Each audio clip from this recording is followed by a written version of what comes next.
If you've been watching our coast series, you'll know we're as far as the Wash on the east coast, where we ended that leg and returned home. We've already gone back and completed the rest of the east coast, and much of the west coast too. Rejoin us next Friday as we pick it up again from Skegness. In the meantime, enjoy the ride out we had this week on the only sunny day. We've not ventured far from home. Hopefully, like us, you'll enjoy seeing what our local area has to offer. We'll take you to some well-known sites as well as some less popularised places. We'll end up at a unique tourist attraction that's certainly a bit different and has a dark history, so be warned. But first, we need to get there, so sit back and enjoy the ride.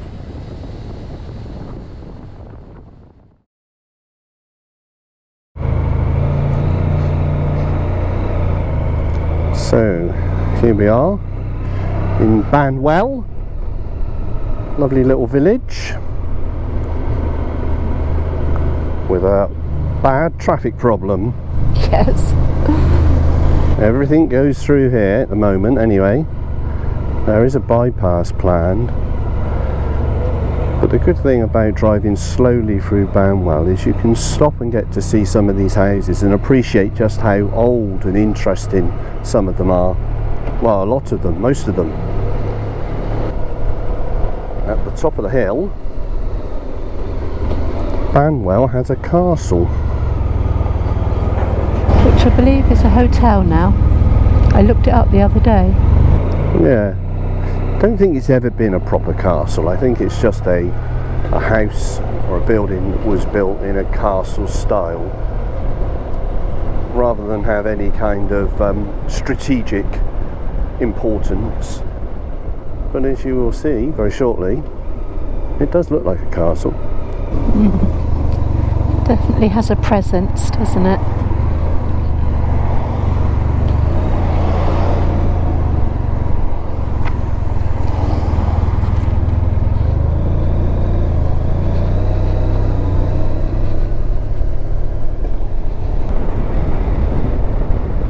Today we're on our way to a very unique place, I suppose, in many respects. Very different to a lot of days out.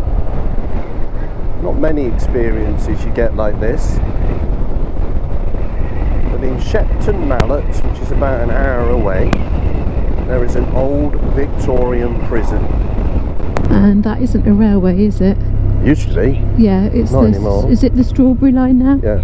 Yes. Yeah, which is a lovely cycle path all the way from Yatton to Cheddar, and it's called the Strawberry Line because they used to take the strawberries from Cheddar to Yatton to get on the main line, or can't quite remember. Was that Yeah, the that's branch line? No, absolutely. The Yeah. Strawberry Line was simply just a terminus line taking it all the way to Cheddar so that they could get the strawberries to market. Yeah, because Cheddar's famous for its cheddar strawberries as well as its cheese.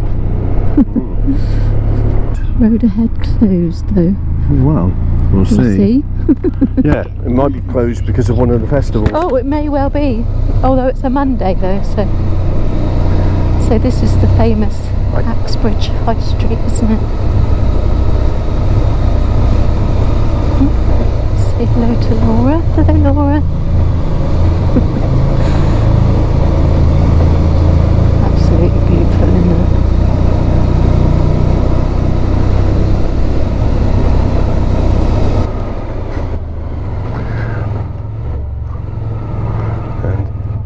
And it is closed. He's not going to let us through, is he? No.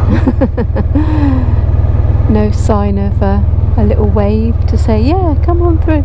Sometimes you get that, don't you? Yeah, we're always hopeful, aren't we?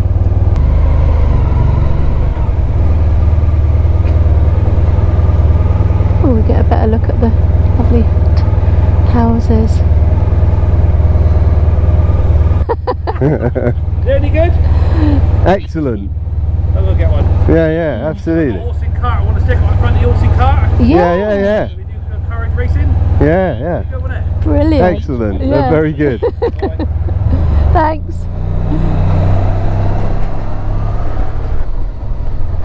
Oh, this poor old gent's struggling, isn't he? Well, perhaps he should have thought about that before he went and bought a big truck.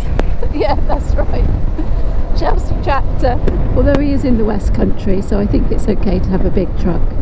At least he's not in London driving it around. Sorry to all those people that live in London who've got massive cars that don't actually need it. Oopsie. Well, it was a good suggestion until it wasn't. So apologies for that. Back up onto the bypass. We'll have to do it another day.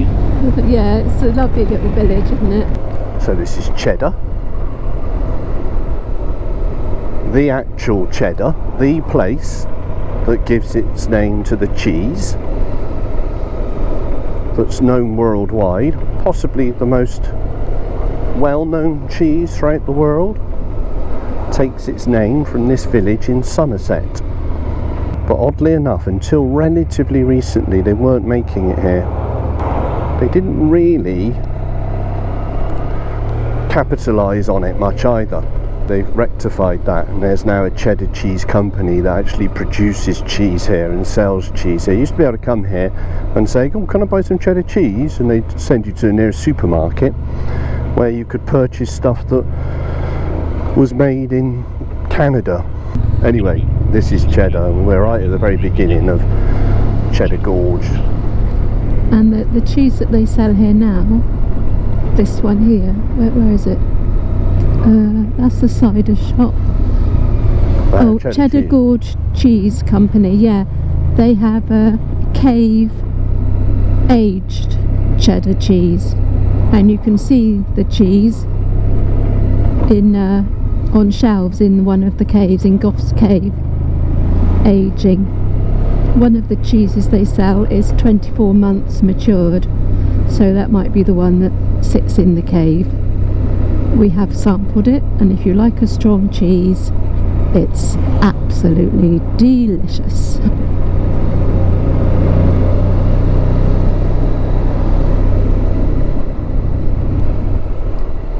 Delightful place to visit. Can get busy at peak times, but if you come at off-peak times, it can be very pleasant indeed.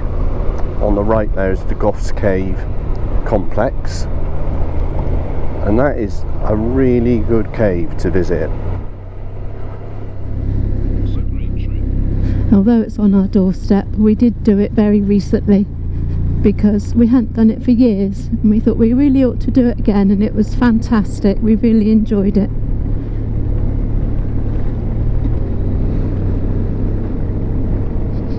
And there's lots of goats in the gorge that you can spot if you have a sharp eye.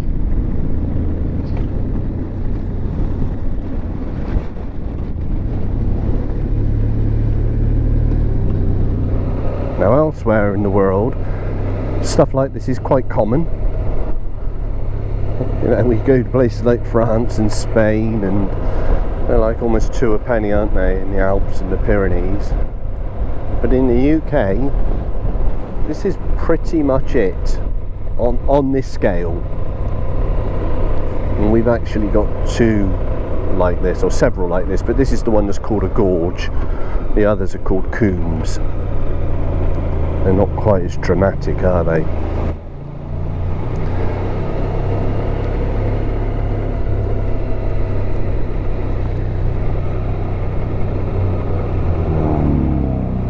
Look up there, amazing. Really quite something.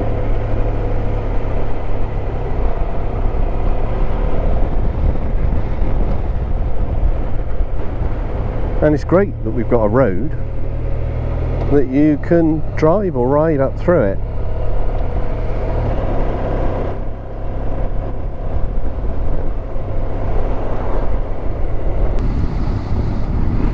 If there's a capital of the Mendips, I think Priddy would have to be it. Perched right on top, this ancient little village has a fascinating history, and it's got a medieval fair. So it used to always be on the green, and on the green is like a little thatched hut. But it's not a hut, it's the animal pens. And they store them, they stack them up and store them here.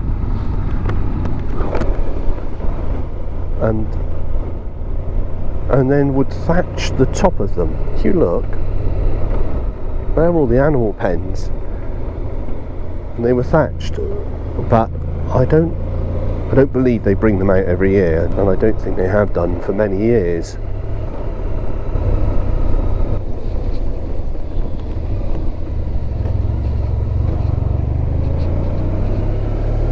We can't take you over the Mendips and not mention the caves. Goff's Cave and the other show caves like Wookey Hole are the tip of the iceberg. The Mendips is only one of 4 or 5 relatively small areas in the UK where Carboniferous limestone has allowed for the formation of this natural phenomena. I wouldn't say we're enthusiasts, but occasionally over the years we have explored some of our local caves here on the Mendips. Other than the show caves, perhaps the most renowned is Swildon's Hole, not far from the green at Priddy. Traditionally, the local farmer allows the cavers to use the barn on the green to prepare for this somewhat daunting experience. The footage is from 2011 when I went with some more experienced friends.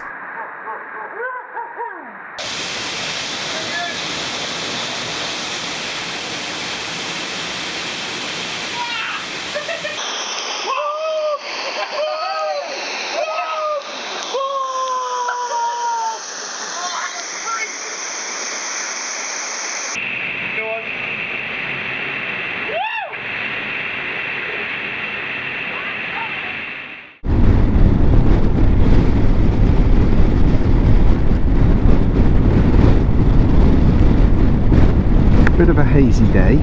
Yeah. But we've still got a view, haven't we? Yeah, that's beautiful, isn't it?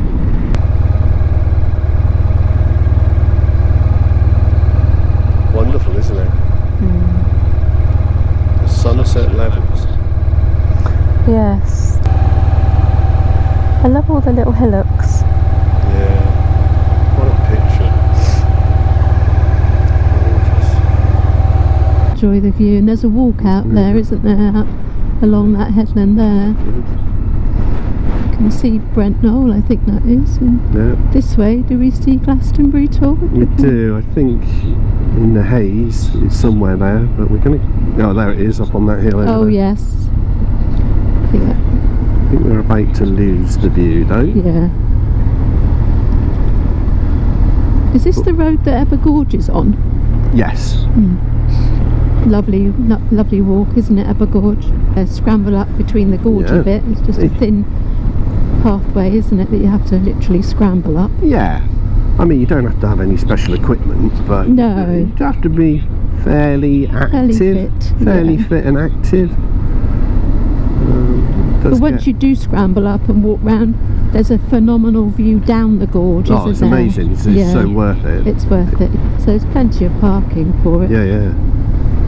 Which I think is Just in there. Yeah. Oh, it's National Trust. I'm not sure we'll see it because it's facing in the opposite direction, but at the foot of this hill is a sign, a very old road sign, that says unsuitable for charabancs. Is that right? Yeah. I'll see if I can capture it. I love that name. And for those who don't know, a charabanc is an open top bus, I believe. Like a coach. Early name for a coach. Unfortunately, it has been removed and replaced with a more modern sign, but I dug this out of the archives.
Wells has had city status since medieval times because of the presence of Wells Cathedral. Often described as England's smallest city, it is actually second smallest to the City of London in area and population. But unlike London, it is not part of a larger urban area.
The city is the location for the cult movie Hot Fuzz.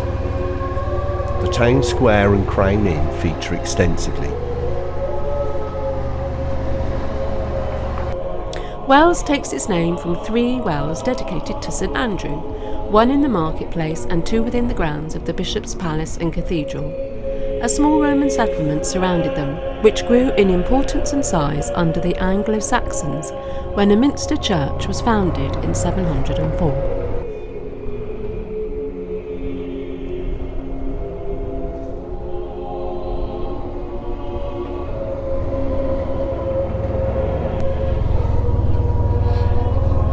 So this is the moat around Bishop's Palace.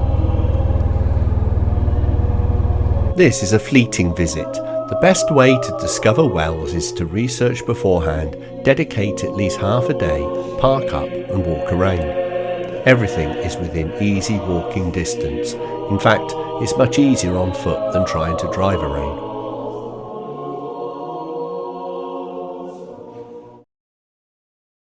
But there's lots of lovely old buildings in Shepton Mallet. There's the old police station. Oh, is it?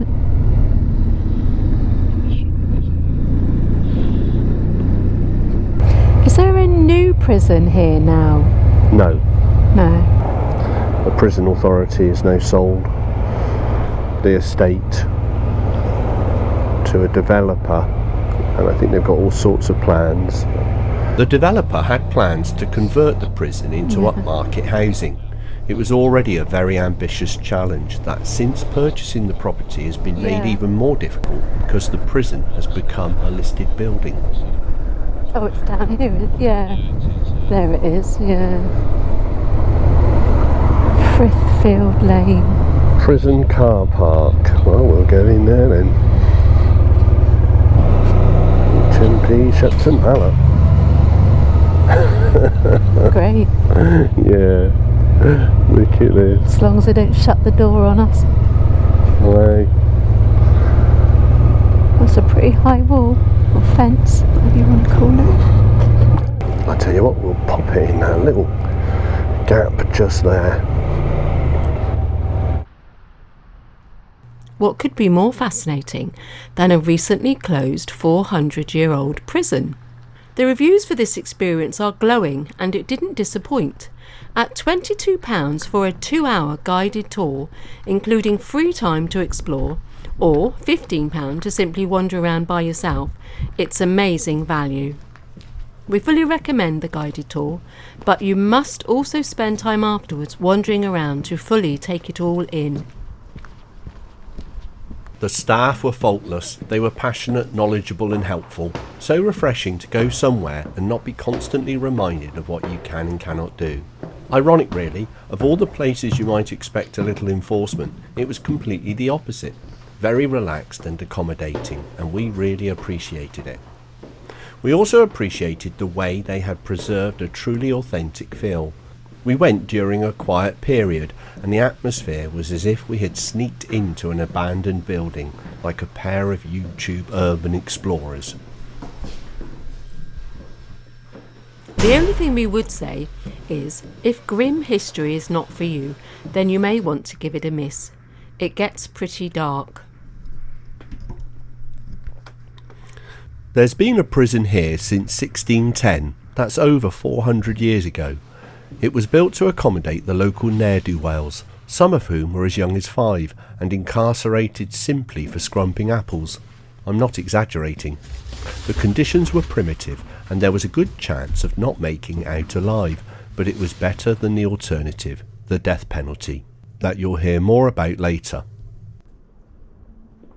Most of what you see today was built in the 1800s and, believe it or not, was a vast improvement. Sentences included hard labour, such as oakum picking, the crank and the treadwheel. You can still see the old treadwheel building. As well as being one of the largest constructed, the treadwheel here was one of the few to serve a purpose, as it powered a mill built just outside of the prison.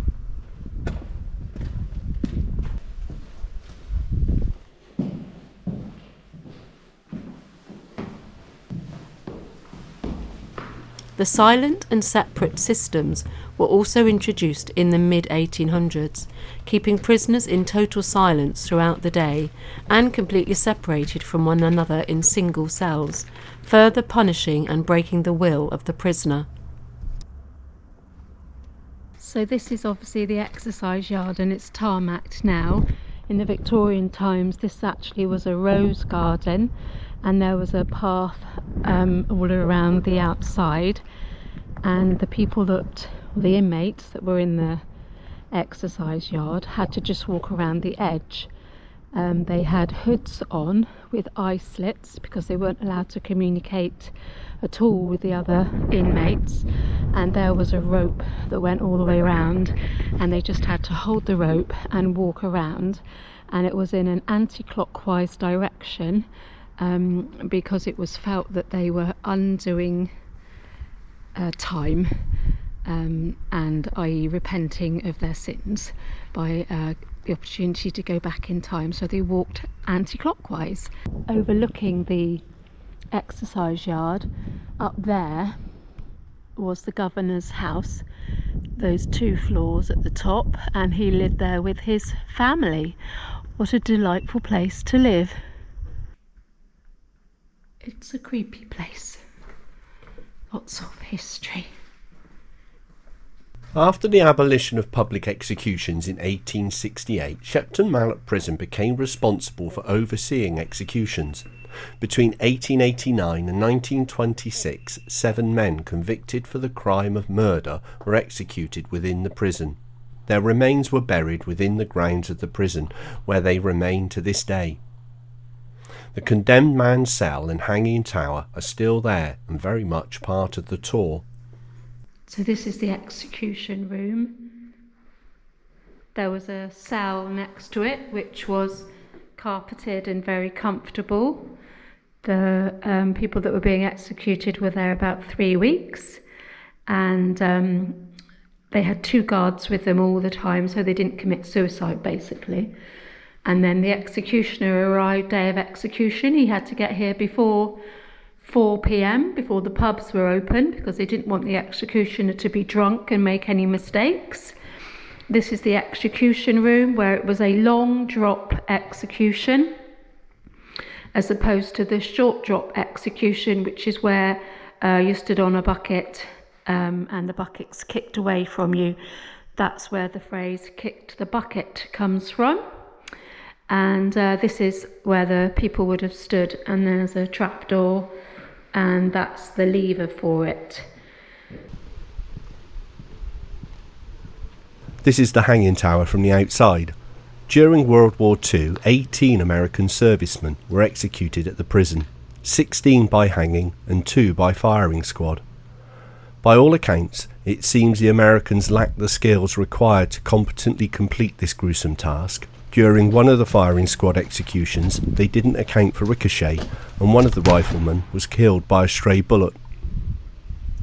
The Americans were unable to carry out long drop executions and relied on the services of the infamous Pierrepoint family to carry out the hangings. Albert Pierrepoint, who prided himself on keeping the condemned man calm throughout the process, was critical of the American insistence on reading the man's charge and service history while he waited with the rope around his neck. The prison population started to decline in the early 1900s. The last women left in 1918, and by 1930 the population was around 50 male prisoners, and the decision was taken to close the prison in 1930. At the start of World War II, the prison reopened to become a British military prison, known as the Glass House. In 1942, the United States military took over the prison and the population swelled to its highest ever, accommodating over 700 US servicemen. As a military prison, it had a reputation as being very tough.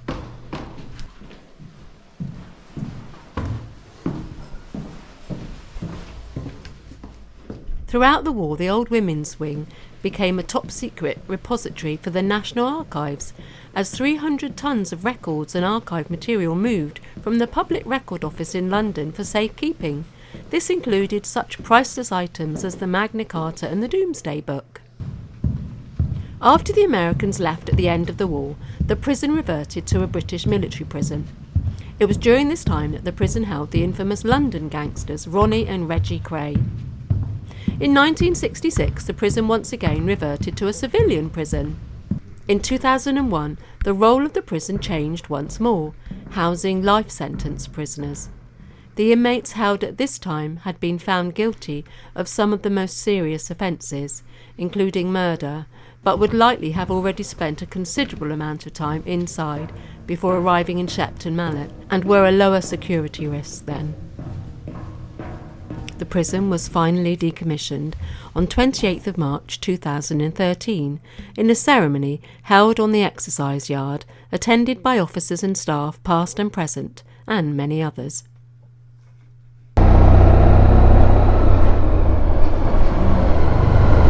Thank you.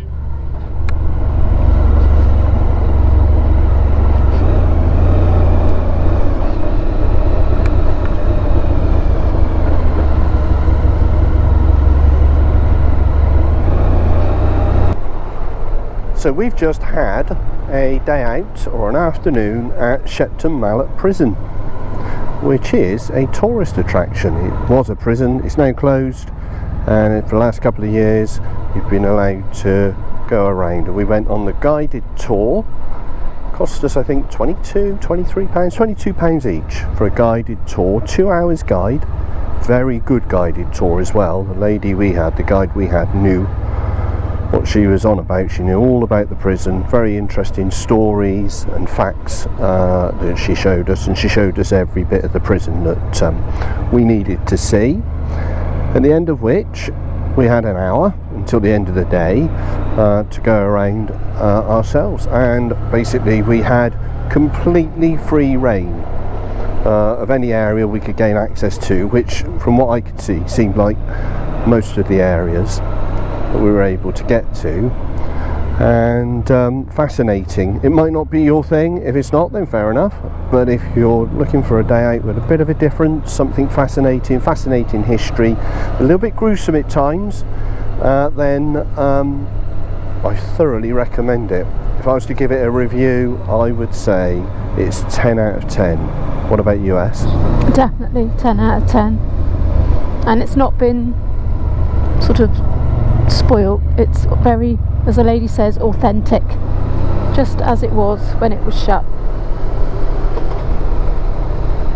And look at this narrow road and these wonderful houses.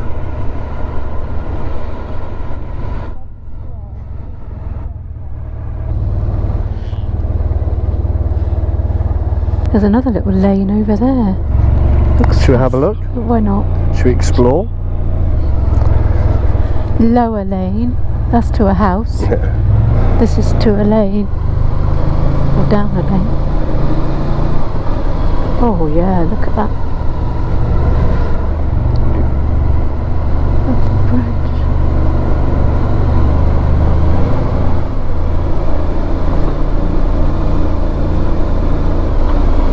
and another one. Don't see this when you're on the main road. No.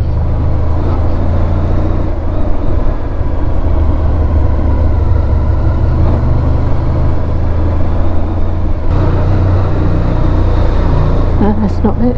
It's down there. That's to the left.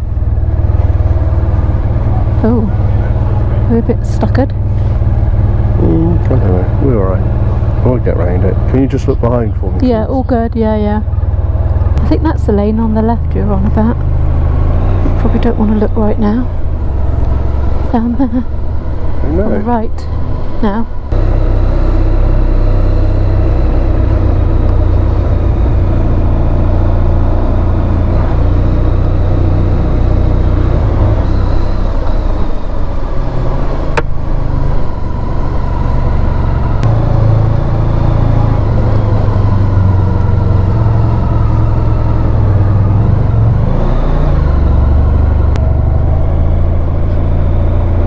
Prison.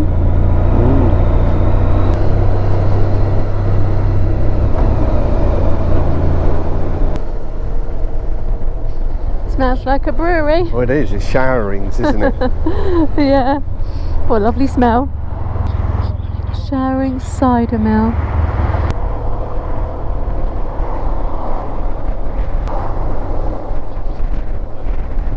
Who needs a theme park when you have places like Banwell, Axbridge, Cheddar, Wells and even Shepton Mallet on your doorstep? Sometimes overlooked in preference of places like Bath, Bristol and Salisbury. There are lots of towns and villages in Great Britain like this. We scratched the surface of these gems today and really encourage you to visit for yourself, park up and walk around to take in the history and atmosphere. Thanks for watching until the end. Be great if you could give us a thumbs up and leave a comment. And of course, if you'd like to keep up with us, click the subscribe button.